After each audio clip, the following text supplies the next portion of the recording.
going to feel clunky. And there's going to be times you're like, oh, like you're going to think back and you're like, dang it, I totally wasn't being my genuine self, or I wasn't being transparent. And that's okay, because it's a process of figuring out all of these things at once. How much free value do I just give before I sell?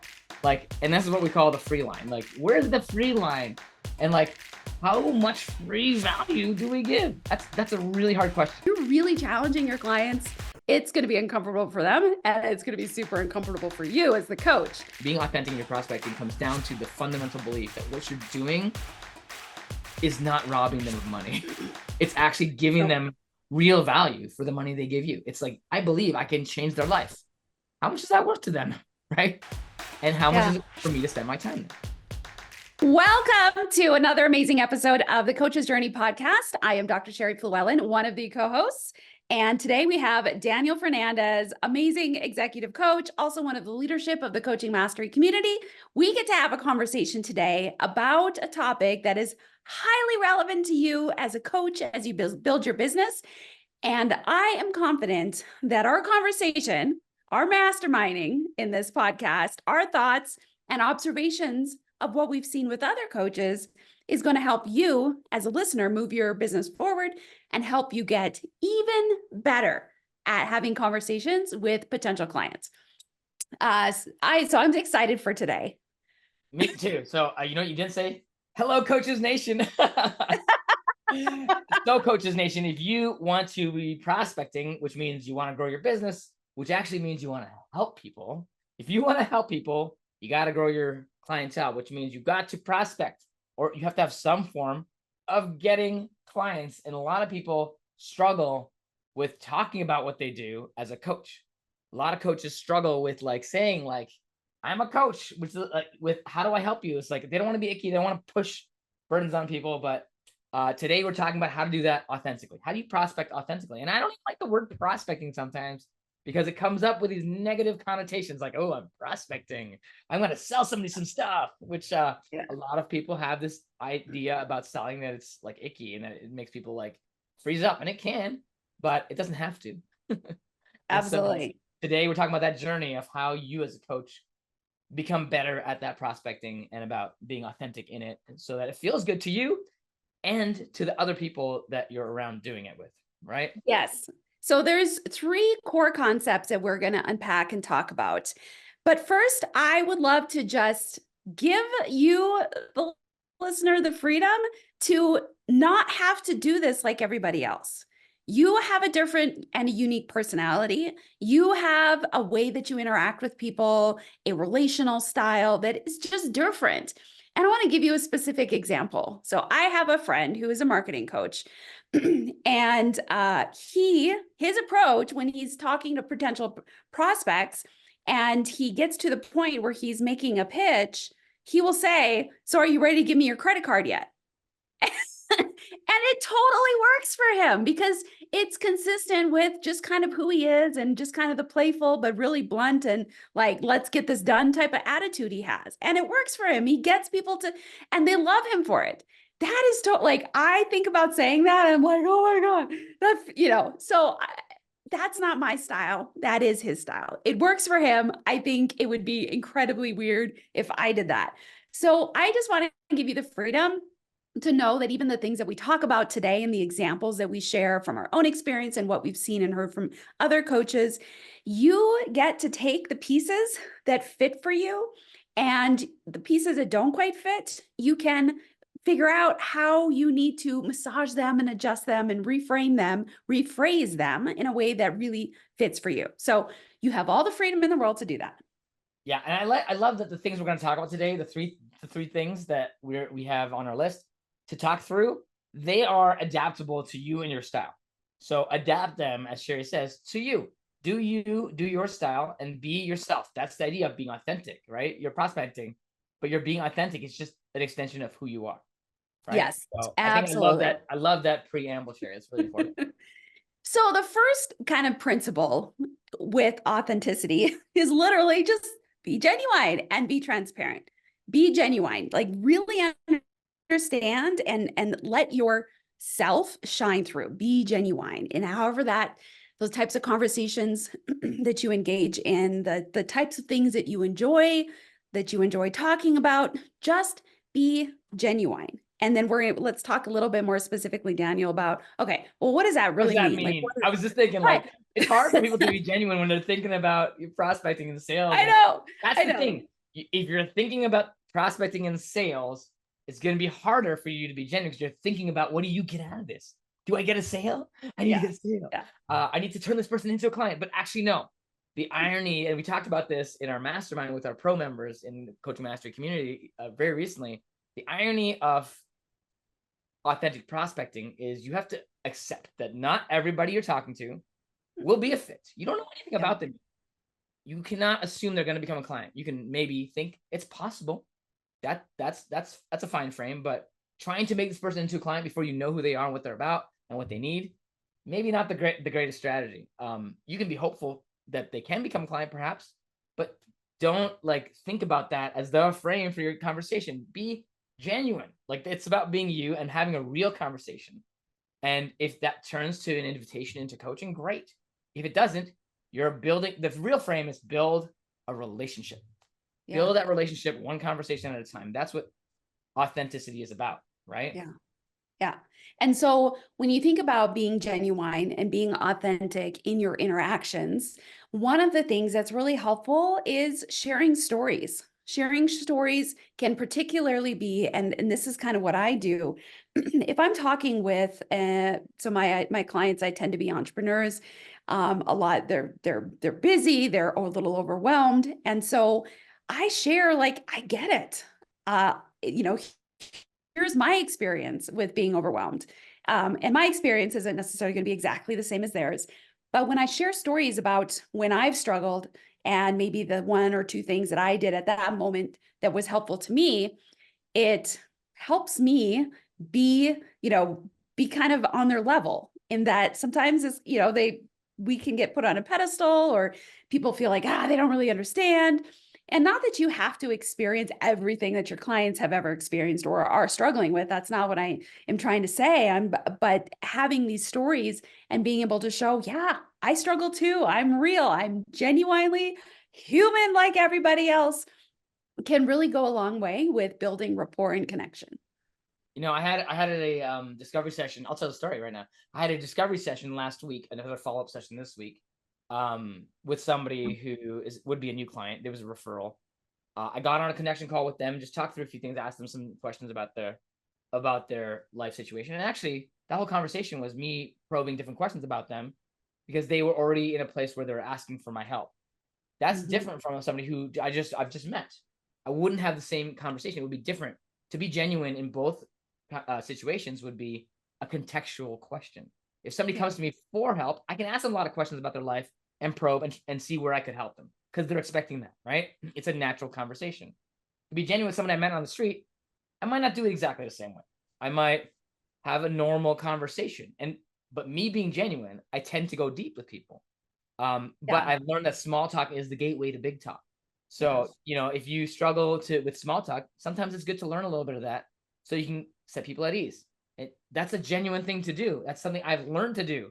I never knew how to do that, how to like really get people comfortable through the small talk or the initial talk, so we can have a real meaningful, deep conversation, or deeper conversation than just surface level. That's me being genuine. I like to go there. So like things get pretty deep pretty fast with me, but I can do it in a way that feels genuine to me and that they can sense that I'm being genuine to them, because I don't care if they become a client or not.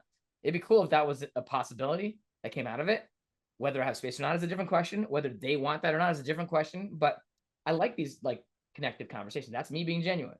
And if they're not into that, that's fine. I can talk about anything. So it doesn't have to be that, right? So one of the things that also I want to just share and give people permission is, when you are working in these scenarios where you're talking with a potential client, when you're in the kind of the newer beginning stages of coaching or of sales, you are going to be struggling with thinking about what you're trying to do, doing what you're trying to do, being present. All of the things are happening at the same time, and it is a very natural developmental process to be kind of transitioning between thinking like, what should I say next? And, oh, I got to be present. And, and it's just a lot of things going on. And as you do this more often, you will get better at managing the all the things going on without having as much conscious attention to the different things. So it's going to feel clunky. And there's going to be times you're like, oh, like you're going to think back and you're like, dang it, I totally wasn't being my genuine self, or I wasn't being transparent. And that's okay, because it's a process of figuring out all of these things at once. So it's going to be clunky.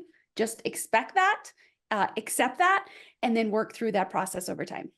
Sarah, you said I wasn't being transparent in that example, which implies that we need to be transparent to be genuine.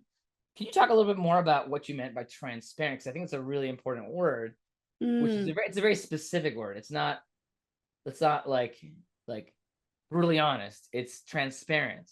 It's not like inappropriately tell them everything that they don't need to know right now. It's transparent. There's a difference, right? There is a difference. I guess I see transparency as really, for me, it's being, I wanted to use the word in the definition and I can't do that.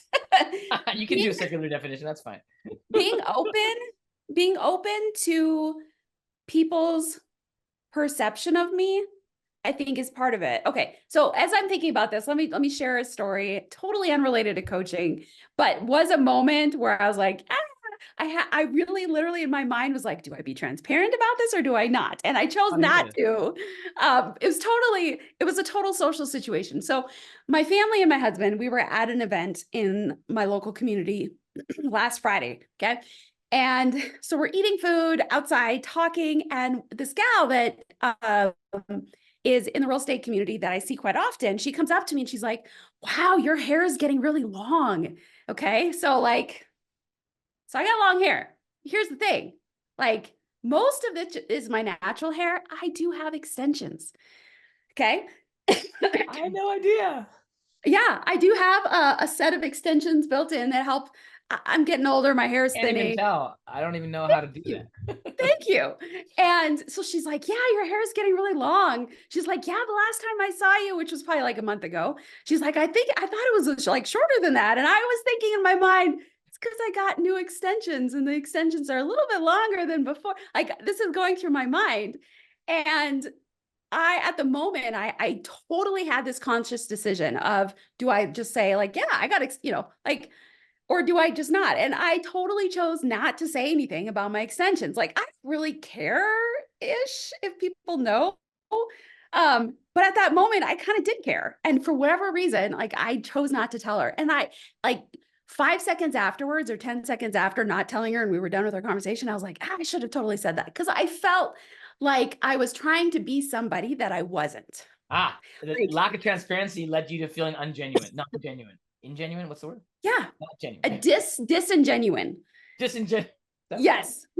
So that is a real world example of where I like had that moment of decision, and for my own integrity, I chose the wrong decision. Not a big deal. Who cares? But in the grand scheme of it on this, but that is an example of that we will have as coaches all the time. And I think one of the most important ways in which I want to be transparent to my potential clients as a coach is letting them know that I'm not perfect, or that my life is not perfect. Like you because just did. I do get that. Vulnerable. Right. So not telling that I had extensions probably made me like, ooh, like, look at her. Like, there was a perception of my hair. Ooh, she can grow her hair fast. Right. Ooh. Right. Like, how silly. And yet we get caught up in these little things. But I meant with us today, you were being very genuine and vulnerable and sharing the story of how you weren't transparent. Yes. That's a really powerful thing to do, even in a prospecting conversation or just a human conversation, which is what we're getting back to here. Absolutely. Conversations with people, right? Absolutely. So I hope that was demonstrating a principle that I think every one of us, we get into. We have these moments where we think about our integrity, who we want people to see us as, and who we really are. And I think the bigger there's a disconnect between how we want other people to see us and who we really are, I think that the bigger that gap, the more disingenuine or the less transparency that we have.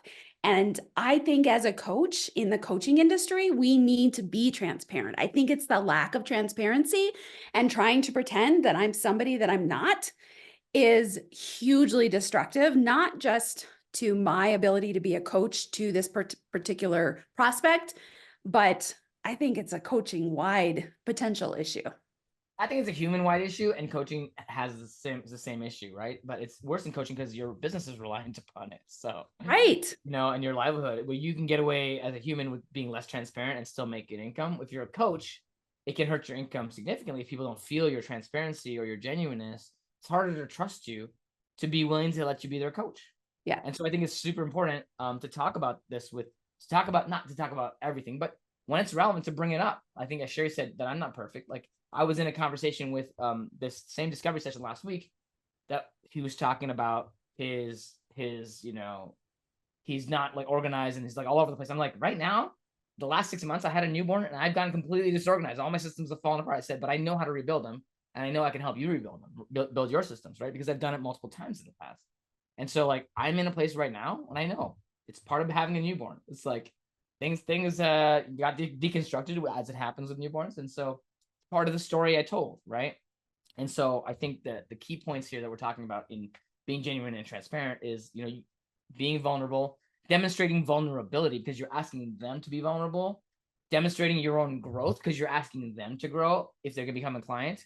So they know that you're all about growth and your own growth, being open about that. Because if you share your growth with clients or with other humans, they become more open to growing. And just being straightforward, like don't hide that you're a coach. Like if it comes up or if it's the right time to share that, share it. Like talk about what you do. You don't have to weasel your way into conversation to get a client. It's just part of the normal thing. If you were an engineer or a dentist, that might come up, right? It's just part of what you do. If somebody like, oh, I need a dentist. Well, great. Oh, I need a coach. Well, great. Then the conversation can go a different direction. It's about that mutually beneficial conversation. Then your genuineness and transparency will help with that. Absolutely. All right. So first kind of major thing to think about is being genuine and being transparent. And we just kind of unpack that and some examples from our own lives. The second aspect to think about in being authentic in your prospecting for clients is providing value before selling them. I think now there's nuances to this. Do you know them already? Are they aware of you? Are they a warm lead? Are they cold? Like there's lots of things to consider. But if they're warm, meaning kind of in the prospecting world, if they're a warm lead, that means that they already have some awareness, familiarity, and potentially a baseline level of trust in you already, whether they were a referral or they're aware of you already. They probably already got some value from you, which is why now they are a warm lead.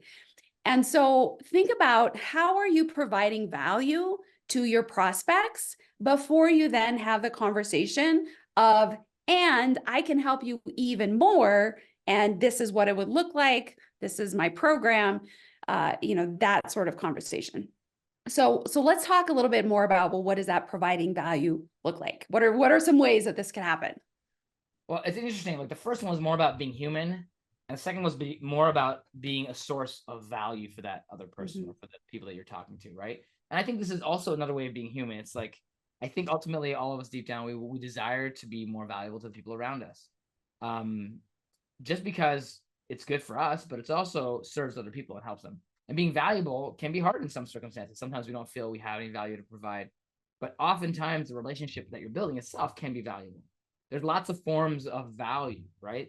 The relationship itself, your network of people that you can bring to this person can be valuable. Their network can be valuable to you. Be open. Now, if you're going to be providing value in this prospecting conversation, you can also be open to receiving value. It's not all about you, but if you're going to eventually sell them coaching, let's say somebody's on the track to become a client because they're interested in coaching. Maybe you've had a discovery session, maybe you haven't.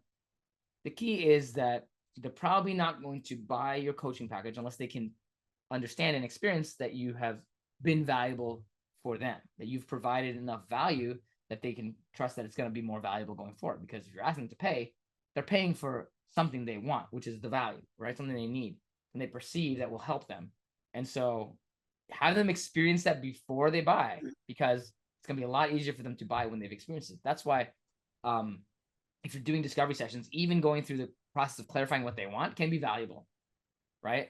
Doing a little bit of coaching on that, finding out what's holding them back, their pains, their struggles, that can all be valuable. There's other forms of value too, which are like, hey, here's a thing that I wrote. Here's an article. Here's a video from some guy that I know of that would be really relevant to something you said. Let me send you that video. We do this all the time with people that are just normal humans. It's like, oh, I know a daycare that I heard about. Let me send you the link, right? To talking to another parent. So like, just be aware of what people need and want in their life based on the conversations you're having, and just make it a personal approach to be valuable to other people. And then do it in your prospecting conversations too, because that's part of being a good human, but also part of the process of getting people open to trusting you to be their coach.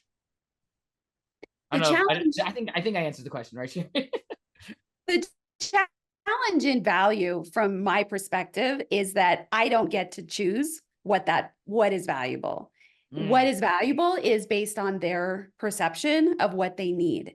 And so that is something that as coaches, it would behoove us to be super intentional about, when we're asking these questions, when we're exploring the potential client, their life, whether it's us talking to them or even doing some social media stalking of them prior to a meeting. I mean, I do that. Like if I know that I've got somebody coming up, you call it stalking. I might call it like research or informing yourself about the person. Yes. Also, yeah. So social media stalking is a fun little, I look at their profiles and like, what have they been involved in? They made it public. How are they putting it into the world? And so all of that stuff is relevant and helps me assess who they are or who they want people to see them as, so that the more data points we can get, the more we can potentially hone in on the accurate type of value that they need. I've certainly had lots of strategy sessions with potential clients. And at the end, I'm thinking like, oh, that went really well. They got a ton of value out of it. And they give me some positive feedback about, some of the insights they had.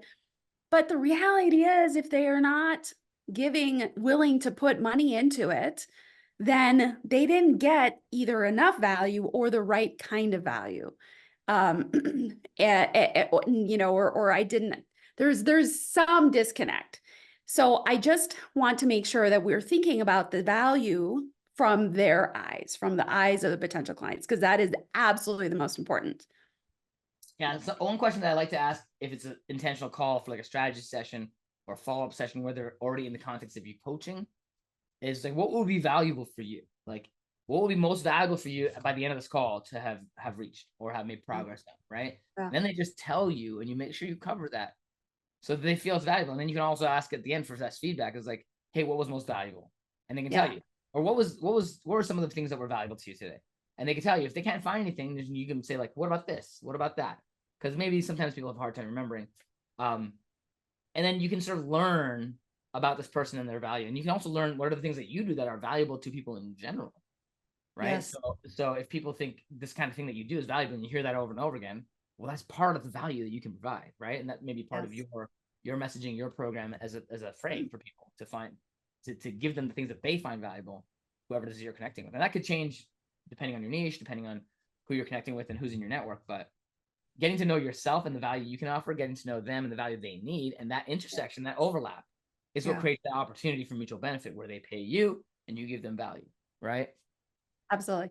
There's one additional thing that comes to mind for me when I think about value and I think about the coach's journey and developing who is our ideal customer, our niche, our avatar, whatever word you want to put around that. One of the challenges that a lot of newer coaches have is really wanting to get super clear on who their super narrow niche is. And because they want to serve them well. And I just want to call this out because I don't want anybody to get hung up here. So I think two things are true. One is that the more narrow we can create our niche of who we tend to serve, the more powerful our value can be. And so if you think about it, I mean, think about scrolling Facebook or, whatever you do online and you're seeing ads. And imagine, like, if you're like me, you're a female entrepreneur, I hate to say it, middle-aged, you're middle-aged, you got But your hair grows really fast. right? Amazing how that happens. You're middle-aged, your hair is thinning, therefore you need extensions. I don't need them, but I wear extensions because now my hair is not as thick as it used to be. Thank you, pregnancies and all the rest of that stuff. And I've got kids and like life is busy and I'm just like, ah. So if I'm scrolling Facebook and I see somebody say, "Hey, are you a middle-aged white woman living in the US with kids that are like driving you crazy because they are so, like, I'm going to like stop and be like, "Ooh, that sounds like me." And if they can provide value to me, that is gold. Rather than, "Hey, are you feeling overwhelmed?" Or, "Hey, are you, I mean, that's a very generalized and more broad type of value that they're or providing, or, so the one truth that I believe is that the more narrow we can create that value, the more it will hit home so much more solidly. But the other truth that I also want to share is that if we as coaches wait until, or think we wait until we know exactly what that super narrow niche is, we will lose a lot of opportunity of growth. We will lose, actually, we may not even create the opportunities to help us get to that niche, knowing what that is. So if you don't know what that is for you and you're like, "I just want to help people," that's okay. Because I think almost everybody starts there. It's okay if that's all that you know is, "I just want to help people."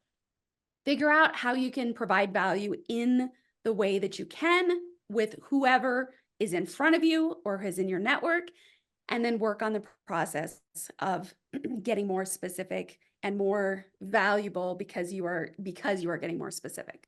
Yeah, and that's how I've done it, right? Like I have built a business without a very specific niche. I've tended to focus on entrepreneurs and executives and leaders in corporate, but it isn't a very specific niche. I just go out with intention to serve and help people, and I see ways that I can help people that I come in contact with or get referred to or whatever.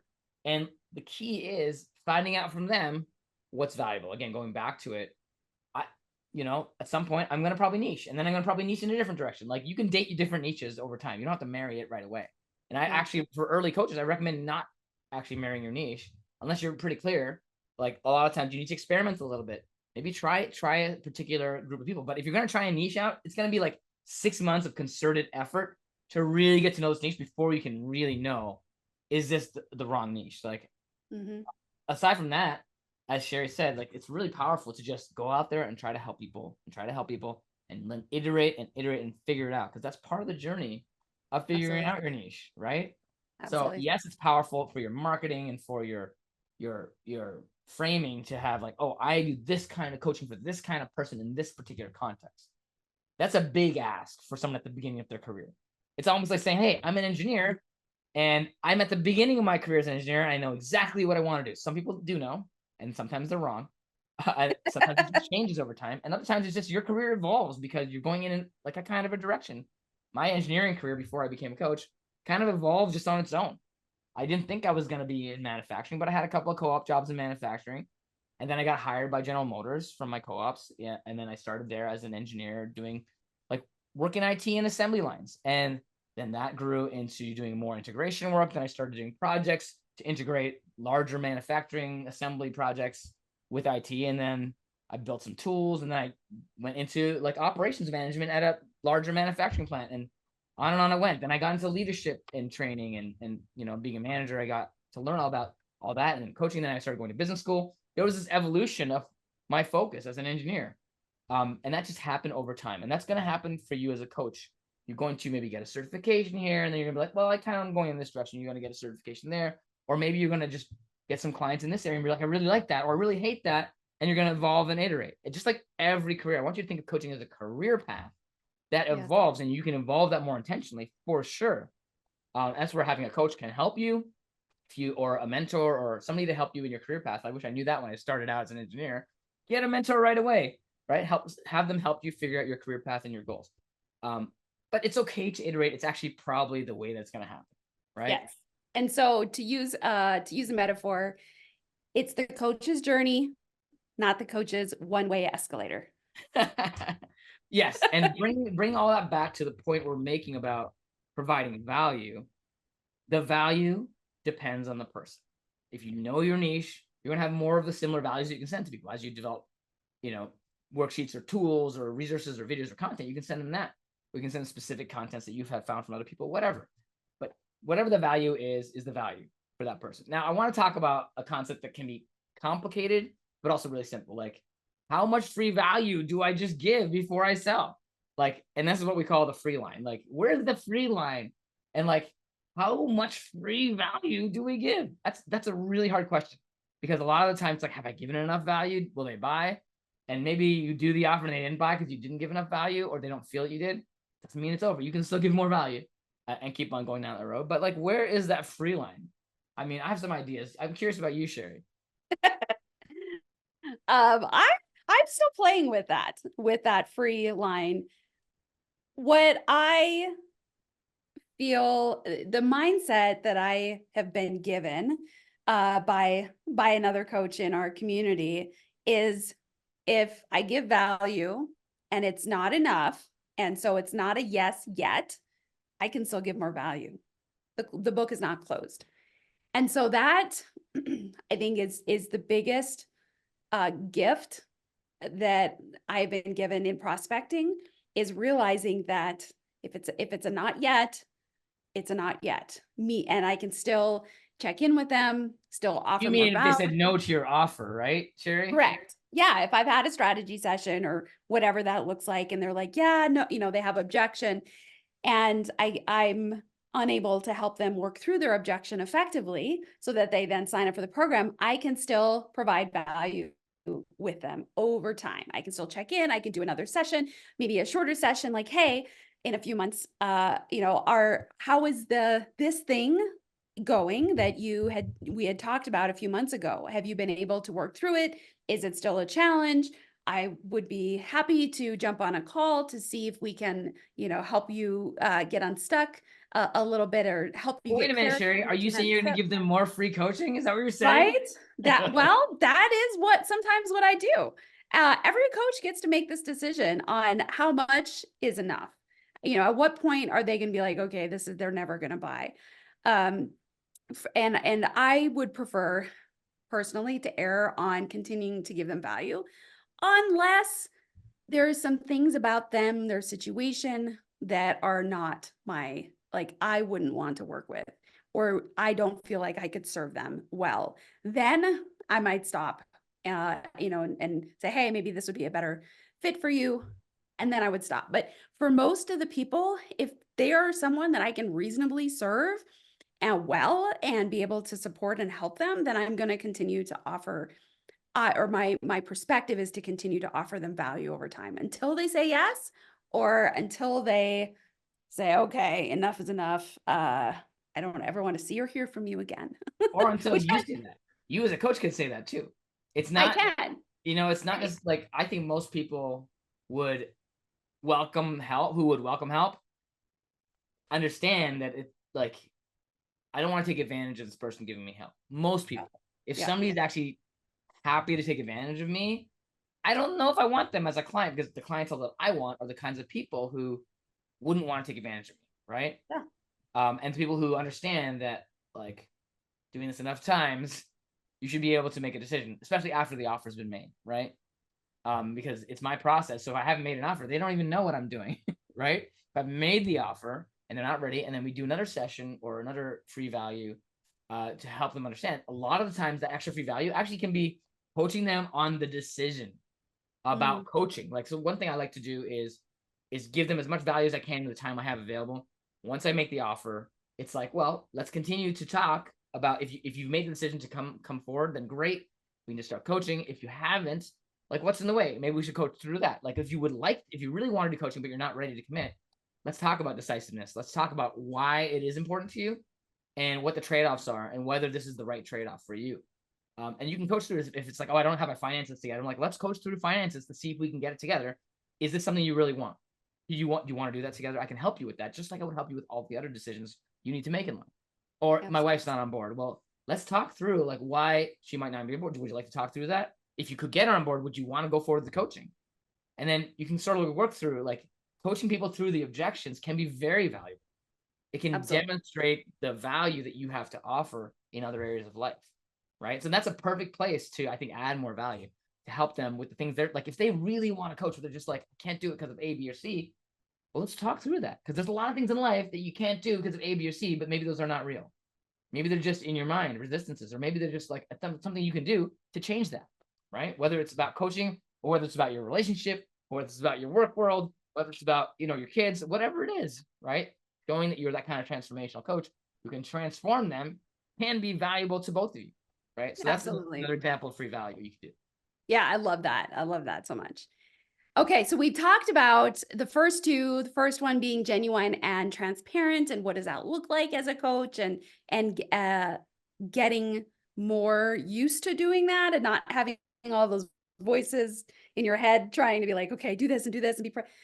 It gets overwhelming, but it will improve, and it'll become more of a Practice. habit. Yes, absolutely. And then secondly, we talked about one of the other ways to think about, or additional way to think about being authentic in your prospecting is making sure that you are providing value before you make an ask, or share what you have going on and how that could be helpful for you. Provide value, in lots of different ways that we just kind of talked about. And I would just add this little tweak to that one. I don't even know if it's you need to call it an ask. You can just call it an invitation, because you're True. not really asking them, you're inviting them to this journey, right? You're not, Mhm. it's like, but provide value before the invitation, I would even say. I know you probably agree with this, Jerry, but So, and then the third category, the third thing to think about is one of the most staples for coaching, and that is through this whole process, whatever interactions you do have, listen actively and constantly be empathizing with them. And so that is, one of those core emotional intelligence skill sets that helps you. It really, all of these things feed into each other. The more that you listen actively and you can empathize with them, that in and of itself provides a lot of value. I remember a strategy session I had a couple months ago with a gentleman, and this happens a lot. And I'm assuming it happens with other coaches as well, where you have this conversation, it goes deep, and you have the potential client share things with you that they've never told anyone else. And yes. they're like, yes. And they're like, I've never told anybody else this before, and that is providing value through the act of listening and empathizing, because they have now had an experience of connection and emotional release and all of the things that come with it that they've never had before. And it comes through really being able to attend well. So part of being authentic in your prospecting is really listening and understanding them and giving them space and room to share whatever it is that they need to share in that moment. You just made me realize something, Sherry, with our 3 points: being genuine and transparent, providing value, and listening and being empathetic. Those are actually all valuable. So they all could fit under number 2, right? It's Sure, like, yeah. you're a valuable person to have in their life because of the things that you can bring them in these conversations, in these connections. You're providing connection, empathy, and value. And like maybe potentially solutions, maybe potentially clarity. Like there's everything is actually fits under value now that I'm thinking about it. But I think this third one of empathy and listening is actually very powerful, because not only can they tell you things that they've never told anybody, but there might not be anyone else in their life who actively listens and empathizes with them. Most of the time, people are like, they don't even get that from their spouse, let alone their friends, let alone especially their kids, or anybody else in their life at work. Like, who is there to really understand where they're at? So Mhm. people can feel very alone until the coaching conversation happens and they suddenly feel seen and heard. And that is a very powerful place to be with somebody. That container that you can create can be so powerful for them. Absolutely. It might be the place where they actually finally feel like somebody's listening and can actually help them. So there's 2 parts of the listening. It's like, are they listening and can they actually make a difference for me? Because you can listen all you want, but if you can't move them forward or push them into the place that they need to go, then they're just listening. And that's valuable and powerful. But helping them make Absolutely. a decision to get that over and over again in a coaching relationship is a different question. How do you sell that to them because it's good for them, and they want it because they know it's good for them. And that's part of your belief as a coach. Being authentic in your prospecting comes down to the fundamental belief that what you're doing is not robbing them of money. It's actually giving them real value for the money they give you. It's like, I believe I can change their life. How much is that worth to them? Right? And how much is it for me to spend my time then? Right? It's a mutual benefit based on your internal confidence and belief that you are making a difference. If you don't believe that about your coaching, you might not be able to charge the price you're charging. If you don't believe that about your coaching, you might not feel authentic about your prospecting or your selling. If you don't believe you're making a difference and you can make a difference, you might need more experience, and maybe you need to offer more free coaching so you can get that confidence up. To me, it's that confidence that allows you to be authentic. Because I know when I meet somebody, or when I'm talking to somebody, when I'm in a prospecting situation or a coaching context conversation, I know I can be valuable to this person. I have zero doubt. And sometimes it so happens that I'm not valuable enough, and that's fine too. But I have the confidence that when I take somebody through a coaching program, I will transform their life. I love that. So I had another experience recently just to demonstrate the power of active listening and empathizing. I spent a week with a group of entrepreneurs, and there was this one entrepreneur who came into the week a little abrasive, to kind of put it mildly. She had pretty strong opinions. She was asserting herself in a way that was kind of putting a barrier between her and a lot of other people. And she and I, and my husband was there. My husband and I have very different political, religious beliefs than she does. And she was talking about some of her beliefs, and I was asking her some questions about them. And she came across a little bit adversarial. And I don't have a bone to pick. And so I just listened and just kind of stepped away and just let her choose to say whatever she wanted to say, and just kind of fizzle herself out is kind of how that stepped away. What do you mean stepped away? Not literally stepped away because we were in a bus, but I disengaged. I was listening, but I stopped asking her questions, and I kind of just retreated a little bit just to let her do whatever she kind of wanted to do. The next day, she came to me, apologized for, she recognized she was a little bit abrasive, and she apologized to me for that. Wow. And I looked her in the eyes and I said, what I saw yesterday was somebody that's been hurt and is in a lot of pain. And she stopped in her tracks and didn't know what to do with that. I didn't know how powerful that was for her in the moment. She then later came back that day and said, nobody has ever said that to me. She's been this abrasive, very strong, bull in a china shop about her beliefs, about how people have wronged people, and just all of these things. And I guess never in her life has anybody ever said, I actually saw what was underneath that. And it completely changed her behavior for the entire rest of the week, because she felt seen and heard for who she was and her experience, not for what she was putting out there and how she was kind of interacting. Wow. And it was literally the most powerful transformation I have ever seen in somebody based on a short sentence. Now, I don't say this to be like, look at me, because I don't know why I said that at the moment. I totally think, for me, I feel like it was a God thing, it just came out. But it was huge. And so I say this because we as coaches, my perspective of myself is I have a much higher standard of how I am to interact with other people, interact in the world in relationships, than the average person. Because I've raised my hand and said, hey, I'm going to help other people improve their lives, improve their communication. So I better as heck should be on the road of improvement way ahead the average person. Not perfect. Again, vulnerability, so not perfect. But I better be working hard to make sure that I am doing as well as I possibly can on my own journey. And so then I can then be able to not get reactive and be able to have compassion for somebody else that is hurt and is wounded and is struggling. And this is, I believe, one of the most important and sacred parts of getting to be a coach, just quite frankly. And so don't discount the act of listening and the empathy that you offer potential clients and clients, but and the power to change their life. Jerry, I love that story so much, and thank you for being that for her, because you really served. I want to just point out a couple of like masterful things that you're talking about here, but that maybe a little different lens on would be helpful. Yeah. And also, I just want to tell you this. So, like, number one, what you communicated by not communicating in the first place, by like putting that like energetic release out there in the world and retreat, that energetic retreat is something she noticed and felt in the moment, but only processed later.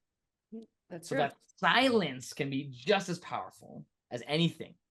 And then the second part, which honestly, like, it was a divine download, like to say what you said.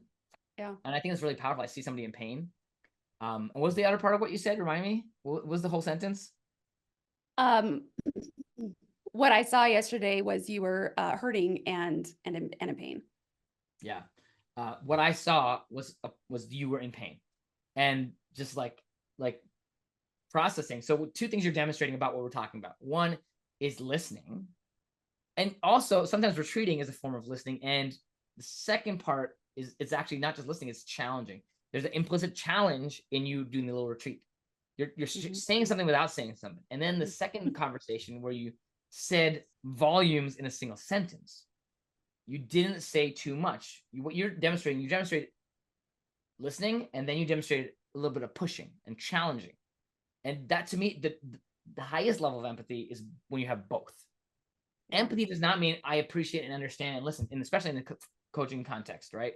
It means, yes, I have all the listening and understanding and, maybe validating, acknowledging all that. But there's also the pushing and the challenging. And that is like a huge part of empathy for coaches. And also, I would say for humans, because this is a leadership and a human and a coaching question, how can you help people move themselves forward to something that's really serving them, especially if they are asking that or it's in the context, right? And sometimes it's not in the coaching context and it's still fine.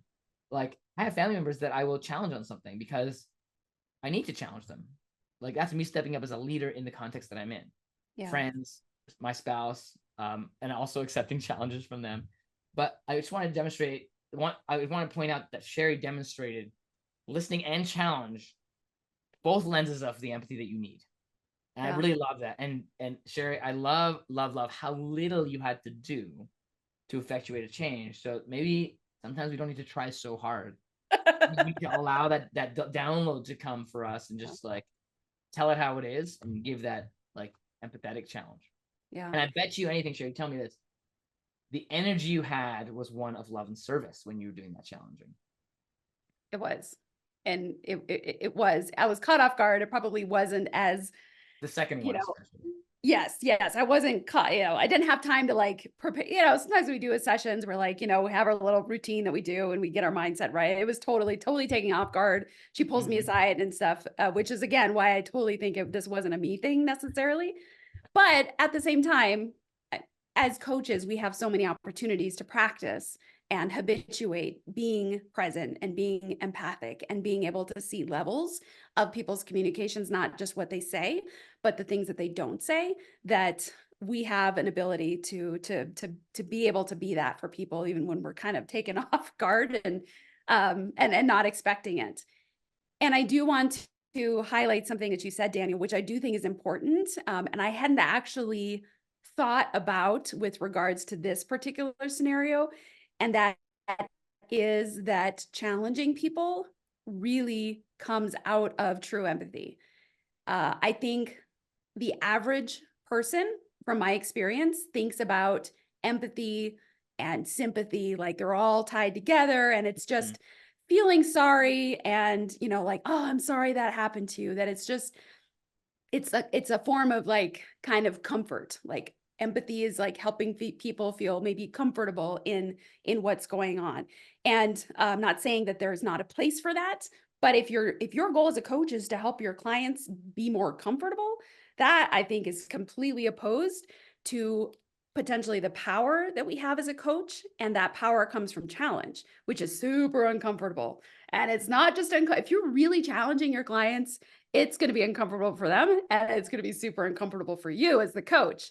And that's okay. That's okay. When you feel that discomfort, maybe celebrate a little inside, like, yes, I'm challenging them because I'm uncomfortable, but that's a good thing. I think we must challenge our clients and potential clients, which then feeds back into that value. If they're not getting challenged from anybody else, especially if they're like a high functioning leader and everybody is like, yes, sir, yes, ma'am, I'll do what you say, they're probably not getting a lot of pushback, a lot of challenge. And you have an opportunity to do the uncomfortable, but really important work of providing them value by challenging them. So I love that you brought up challenge as part of our value proposition and part of empathy. Yeah, and you bring up also a tweak on the empathy and challenge. It's going to be uncomfortable. It's often uncomfortable. I think the only place that we need to make people feel comfortable in a coaching context is in the safety of the coaching relationship. That level of comfort and safety within that container can lead to being able to withstand the discomfort of those challenges, of those decisions that are hard, of those facing the things out in the world. When they leave the session, they take that secure container of comfort and safety and do those uncomfortable things in the session so they can do the uncomfortable things out in the world, right? So they have that comfortable place to have that role play about their wife or their husband, and then they can go out and do it because they're transferring that comfort and safety outside. That's the only place for comfort. And I want to point out, sympathy is like telling people like, oh, I'm so sorry. Like, I have sympathy for you. Like, I feel sorry for you. I don't like that emotion very much because I don't want to feel sympathy for people. It's different to feel empathy, which is feeling what they feel, being with them in that place. And if you can go there and not get lost and be actually still a source of light from that place, that's a powerful place to be. And that has been a journey for me in my life, is just understanding how to feel what other people feel. I'm still working on it. And then empathy leads to a healthy empathy. It leads to sometimes not doing anything and sometimes helping them find a way forward. Right. And that's the challenge part. And knowing when it is time to challenge is a really good skill of empathy. One of the most powerful metaphors that I've used with clients around empathy, from it was based on my military experience time, is a pararescuer. They're coming down in a helicopter in stormy waters. Somebody's like feeling like they're drowning, and the pararescuer is coming down into the stormy waters with the person. But guess what? They're trained to know that they are going to get out of there, and they're trained to know and help that person get out. So they're not both going to die, but they're both in the water. And they're both challenged, but one has the trust that they know how to get out of there, and they have that rope or whatever strategy they're using. So I think that is a powerful way of thinking about empathy. You're being in there with them, but you are not drowning or as they are. And actually, it makes me think of remember that the 14 boys that got stuck in the Thai cave for like 2 weeks, 18 days, something, for the last of them to get out. The rescue divers went in there. They got into these scary, terrifying places that they were trained to go through. And as a coach, the experience we gain, the certifications we take, and the process we take people through trains us to be steady, even when we're in those terrifying places with our clients. If you can get in there and be terrified with them, but not get lost in it, be able to know that I can guide you through this. I've been here before, or I know how to take you through this without getting lost, without losing my cool. I can be that rescue diver who's in complete pitch black with you, who doesn't know the way out, with the way forward to find you.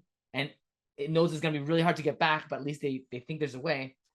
And maybe they have a team working with them to help you, be that person who's willing to go to that depth, to go in that black, dark cave where there's no lights, and bring a flashlight and bring some supplies and help them feel safe enough to trust you, to put them into sedation in the scuba gear and take you out of it, or whatever it takes. You know what I mean? What they did in that is such a powerful witness for all of us of what is possible to do for people. And that's at the physical rescue level. And coaches aren't necessarily rescuing. We're giving people the hope that they can get out of their pain and forward into what they want, right? It's not so much of a rescue as an empowering of them. So we're not going to actually sedate them, put them in the scuba gear. We're going to show them, here's how you use the scuba gear, and help them figure out whether that's the right way to get out for them. And then they're going to do it. So the analogy is kind of breaking down here, but that's okay. I love that analogy though. The main point I'm trying to make is those scuba divers, man, they put themselves in those terrifying situations because they're trained and they've had experience and they can help. They know they can help. Yeah. Right. So, all right. Well, we're gonna have here. This is such a cool conversation, Sarah. I love this conversation with you today. Yeah. So we're so just a reminder, authentic prospecting is what we're talking about. We're talking about all the different examples and the different aspects of ourselves as a coach that we can do, work on, train to be even more authentic as we reach out to potential clients, and which then of course leads into our ability to be even more effectual with clients. Be genuine and transparent. Secondly, is provide value before selling, before inviting them into the work that you do that you know can help them. And lastly, is active listening and empathizing with them, which can be one of the most important values that they receive from you. Which includes challenge. Which includes challenging them. So we thank you so much for sticking with us and gaining value out of this conversation. We trust that as you're listening to this, you're also thinking about, okay, how can I be even more challenging next time? How can I show even more empathy? How can I level up my ability to discern what value they really need? We are hoping that you're using all of these, this content to develop yourself even better as a coach. And if you're interested in having not live, I was going to say in person, like not quite yet, live interactive conversations like this one, where you actually get to jump in on the Zoom call and talk with a bunch of other amazing coaches like this, we invite you to the Coaching Mastery community. We have weekly sessions, multiple times a week, of so much opportunity for you to learn, grow, challenge yourself, let other people challenge you as a coach. So go to, Daniel, where did they go? cmc.coach. And you will be able to opt in for our community. You can do a free 30-day trial. We have content like this every single week, multiple times a week, where you can learn and grow and be challenged, hopefully. We also have a 90-day client creation challenge that you can participate in. There's so many things you can take advantage of, and we want you to build a thriving coaching business. It's only for people who are actively building their coaching business. And Coaching Mastery Community sponsors this podcast so we can reach coaches like you who really want to grow their business and make a difference by doing that. So thank you for listening today, Coaches Nation. We'll see you next time on the Coach's Journey podcast.